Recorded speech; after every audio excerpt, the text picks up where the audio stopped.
Hey everyone, we're going to look at global climate and the data published by NASA to determine exactly what the real story is.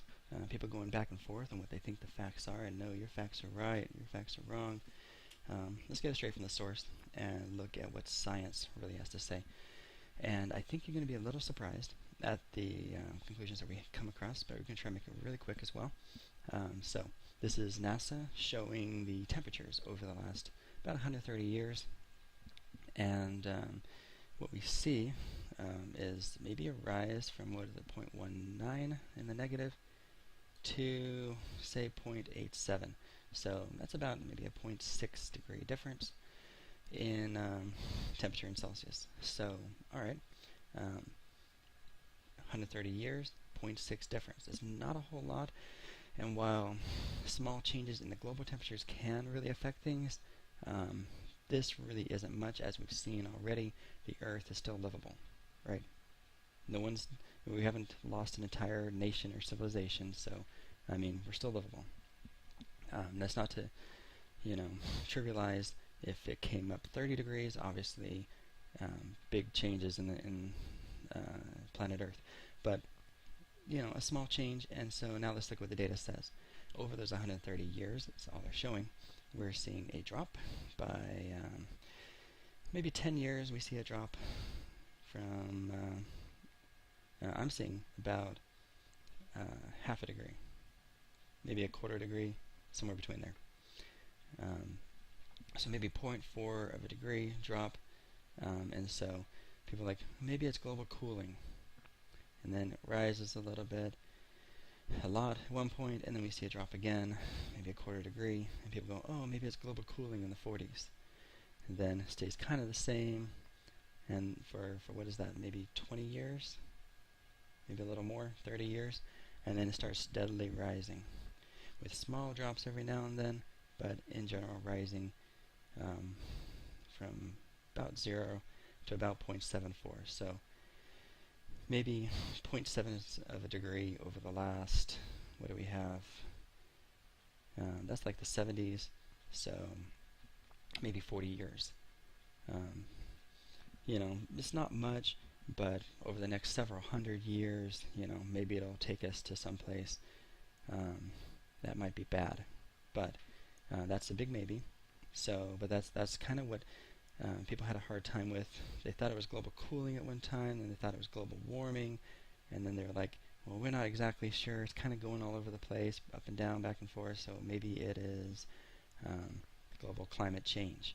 Now, I'll tell you what, change is normal. Don't be afraid of change. Babies grow up to be teenagers. Teenagers change into adults. Adults change into corpses. Okay, it happens. We don't like it, but change happens. In this case, what they're talking about is a positive change into very, very hot places. So they're not talking about change. They're talking about global warming, and they need to say global warming because that's all we care about. If it's not global warming, who cares? It's certainly not global cooling. And alright, so we're looking at 130 years. Who cares about 130 years? But let's just go ahead and take a look at, let's see if we can bring up, there we go, carbon dioxide. Alright, so carbon dioxide levels are increasing. They have been increasing for the last, 11 years. They have been increasing a whole lot since 1950, a whole lot being about 50%, a little more than 50% of what the levels were in 1950, and it is quite likely, though not absolutely determined, that man has caused that. So maybe in the next 100 years, this is over the tens of thousands, every block is 50,000 years, so this is thousands of years we're talking about. Maybe in the next couple hundred years, maybe it might go up to 500 parts per million. But is that bad? Those who are against global, I don't even want to say it because it's global warming. Okay, I'm not going to say change. Who are against man-made global warming would say, hey, yeah, we agree. The data is very, very clear. CO2 has been increasing. Has it been man? Maybe. And if so, does it matter? Those who are against global warming would say no, absolutely not. It doesn't matter if man did it or not. It's not going to affect anything. So, how do we evaluate that? Well, here's how. We have to look at a very long time in the past. So we'll look at the last 400,000 years. NASA's very kind to show us the CO2 over the last 400,000 years, and we see a cycle going up and down between 180 and 300,000. Okay? Now, they claim this is the highest historical CO2 level. Now, historical kind of implies the history of the Earth, which is absolutely blatantly false. And by implying that, it's pretty unscientific of NASA to put that line in there, because that's absolutely not true. Highest CO2 in the last 400,000 years, this does actually match. But if you go back and look at the highest historical levels, the rocks show CO2 and temperatures, and they show for the CO2 that we have seen more than 20 times the CO2 levels that we have right now. More than 20 times those levels. And you see the temperatures also from those rock measurements, and it wasn't a big deal. Okay, temperatures fluctuated, yeah, end of story. There were no correlations. So, what can I assess from this? Yeah, everybody knows that CO2 is rising, both on the pro-global climate warming and the against global warming. Not so clear as to what's happening with the temperatures. There are other factors for solar influences. Obviously, when the sun gets hotter on the Earth side, then we're going to be hotter. And the sun gets cooler on the Earth side, we're going to get cooler. Venus is closer, obviously it's going to be hotter. Mars is farther, obviously it's going to be cooler. Sun is a big deal when it comes to our temperatures.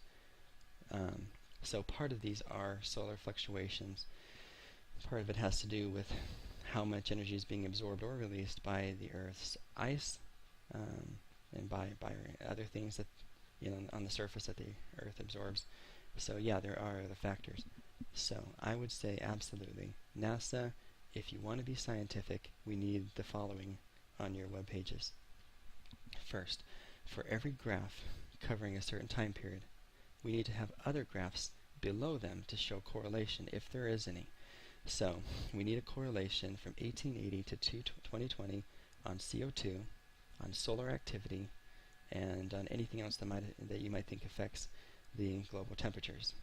If there is to be a correlation, which is exactly why you have this page, is to help us to understand what's going on with temperature, and with a keen interest on, as you show above, carbon dioxide, sea levels, land ice, and so forth. So, yeah, they're all here on these tabs because you're representing there is a correlation. These graphs need to be by time below each other, with the temperature being in Kelvin, really, honestly, but whatever, mostly because it follows the T to the fourth radiation. As the Earth radiates its heat out into space, that's a big driver. So some kind of chart at least showing that kind of T to the fourth radiation out into space, at least what it would normally radiate if there weren't an atmosphere based on its temperature. So those kinds of things need to be below each other before we can make any kind of assessment. Second, the time periods need to cover, there needs to be at least another column. If you're going to insist on showing these very, very short time periods, there needs to be another column that has the last 400,000 years, and to be honest, the last several billions of years. And the time periods for each chart needs to correlate with each other vertically, so your eyes can follow. So you can see, okay, CO2 was this, next chart shows temperature was this, and so forth. So you can see how the lines go. But we can show a side-by-side comparison. Let's see, let me try that. Okay. So here's somewhat of a side-by-side comparison. And so here's what I would expect. If you can extrapolate this line, since it looks very, very steady increase, we can expect it to probably continue at least back 130 years. Okay. So imagine this goes back to 130. It's going to follow the same slope. If you put 130 years back here, the number here is just going to be a little different is all. You can change the scale of that y-axis. So you're going to see a steady increase, and what you'd expect to see then is as the CO2 increases, the average global temperature is going to increase. Okay, so let's do that. As the CO2 increases, we should see an increase. So far, the 15 years in the first part of the scale do not show an increase. It's about flatlined with a little variation. Then it drops. People are like, maybe it was global cooling. Okay, then it comes back up again, about the same level as it was before. Then it jumps. Okay, maybe it's global warming. Then it falls. People are like, maybe it's global cooling. You can't make up your mind because you're only looking at a very, very small time window. And then thus we see a steady increase in this last part of maybe half a degree. So from the fluctuations in here. Now, in the industrial ages, people have been burning their carbon dioxide. It has been steadily increasing. And interesting, this is a linear increase. Has our development been a linear increase? I don't think so, but because we've been using energy more and more and more. But alright, whatever, we are seeing a linear increase. We should see a linear increase. So starting from here, we should see the temperatures linear increasing at some kind of a flat slope. So a line from here going somewhere up. Okay, is it from here to here? And is it going to go from here to here in the next 130 years? Are we going to be up, what, half a degree again? Maybe, if it's us, if it's CO2. Obviously this is too short. And so the last thing I'd add here, just to keep it nice and short, is that we need a column for the last billions of years where it has a graph for temperature. It has a graph for CO2, a graph for solar radiation, okay, a graph for, that's the solar radiation from the sun, and then the Earth's radiation, another graph. And really, if you want to correlate them, your eyes will have to follow all of those to try to decide what's, I guess, what is dominant, what's controlling the temperatures, and then really maybe if we want to do any kind of offsets in the global temperature changes, we should subtract as the sun is maybe cooler down in this year. We should, subtract the effect of the sun out to maybe show that it's flat. Maybe the sun is more active here. Subtract that sun out as being hotter. Subtract that out, and it'd be more flat. Maybe there's more solar activity in the last 40 years. Subtract that out, right? So offset whatever the solar activity is. Offset, different factors, so you can try to isolate what it really is and show the people. So on these pages, one page should show all these different charts of temperature, solar radiation, and so forth. They should show them same time periods and right underneath each other to be scientific. Right now I'm seeing a lot of very unscientific information presented to you, and I think that's unfair to science. It's unfair to NASA. Maybe it is fair to NASA, but I'd like to think of NASA as being a scientific institution, so it's unfair to maybe think that NASA is unscientific. I'd like to think it isn't. Okay, show me otherwise, NASA. And then let the people see. All right, show the data. Don't just tell people, oh, it's this or it's that, because people are, against global climate warming. I hate they put the change in there, because of course it changes.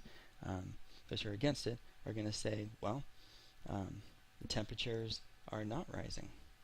Okay, and part might be they might say that just because of the fluctuations. They see the fluctuations and they say, yeah, it'll fluctuate, but we're not seeing a very strong rise in temperature. So anyhow, let the facts be out there and show all of it. Billions of years need to be shown, not just this little itty-bitty part. This is a small piece of the pie, and I would emphasize, if NASA does not step up the game and show scientifically in a way that's easy to correlate, because that's how I correlate stuff, is graphs underneath graphs or graphs on top of graphs, in a way that's easy to correlate, then there's a political agenda going on at NASA. There's bias when there's no science. Someone is promoting something, and it would be a shame if we made policy decisions that were not based completely on science, trying to lead people to believe one thing when maybe that's not the case. Okay, So we need to show all the data, otherwise we don't know if it's not the case. So anyhow, that's my assessment of it. So I guess I want to leave you with this. If you were to look at the highest historical CO2 levels, it would not be 300 parts per million. That's the highest in the last 400,000 years, and that's a lie. Really, scientists should not be publishing these kinds of graphs. This is the highest CO2 level in the last 400,000 years. That's the best they could say of this. We've got data from the rock showing the temperatures and CO2 for the last billions of years, and I guarantee you it is over 20 times the levels that we have currently. Over 20 times this mark right here. So, yeah, show all the evidence, tell the whole story, or don't tell any at all. Tell the whole truth, nothing but the truth. All the truth means all the data. Yeah, thanks for watching, and I hope this kind of illuminates a little bit. People are not showing the data, they're not showing the truth, and you really can't form an opinion until people start telling you the whole truth, the whole picture, and nothing but the truth. And thanks for watching. Talk to you guys later.